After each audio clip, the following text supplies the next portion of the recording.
இப்படி இருக்க நீங்கள் அதிக ஜாக்கிரதை உள்ளவர்களாய் உங்கள் விசுவாசத்தோடே தைரியத்தையும், தைரியத்தோடே ஞானத்தையும், ஞானத்தோடே இச்சை அடக்கத்தையும், இச்சை அடக்கத்தோடே பொறுமையையும், பொறுமையோடே தேவ பக்தியையும், தேவ பக்தியோடே சகோதர சிநேகத்தையும், சகோதர சிநேகத்தோடே அன்பையும் கூட்டி வழங்குங்கள். 2 பேதுரு 1:5-6-7. விசுவாசமானது தேவ பிள்ளைகளின் அலங்காரம். விசுவாசத்தை துவக்குகிறவரும் பூரணப்படுத்துகிறவரும் கிறிஸ்துதான். பரிசுத்த ஆவியின் வரத்துடனும் கனியுடனும் விசுவாசத்தை கர்த்தர் நமக்கு தருகிறார். நம் ஆவிக்குரிய வாழ்க்கையில் கருத்தாய், ஜாக்கிரதையாய், விவேகமாய் வாழ்ந்து தேவன் தந்த விசுவாசத்தை பயன்படுத்தும் போது தைரியம் கிடைக்கிறது. விசுவாசத்துடன் தைரியத்தையும் இணைத்து பயன்படுத்தும் போது ஞானம் கிடைக்கிறது. விசுவாசத்துடன் ஞானத்தை இணைத்து பயன்படுத்தும் போது இச்சையடக்கமும், பொறுமையும், தேவபக்தியும், சகோதர சிநேகமும், அன்பும் உண்டாகிறது. இந்த குணாதிசயங்கள் நமக்குள்ளே இருக்கும்போது நாம் கனி உள்ளவர்களாக இருப்போம்.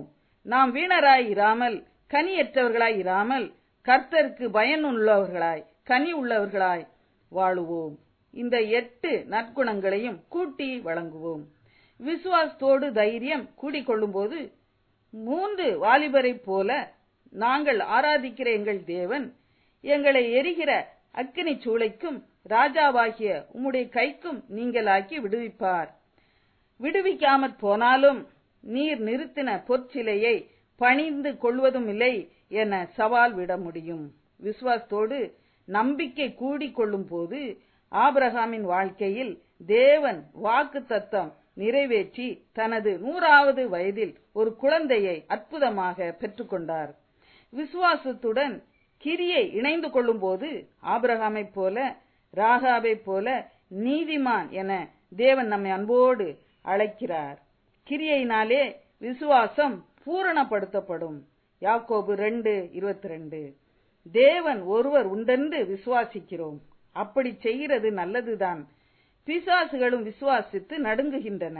ஆகையினால் விசுவாசத்தை வர்த்திக்கச் செய்வோம். விசுவாசத்துடன் வரங்களை, கனியை, அன்பை கூட்டி வழங்குவோம். சமாதானத்தின் தேவன் தாமே சாத்தானை சீக்கிரமாய் உங்கள் கால்களின் கீழே நசுக்கி போடுவாராக. ஆமேன். ஜெபம். ஆண்டவரே, ஆவிக்குரிய வாழ்க்கையில் ஜாக்கிரதை உள்ளவர்களாய் வாழ என் விசுவாசத்தை வர்த்திக்க பண்ணும். என்னை ஆசீர்வதியும். ஆமேன்.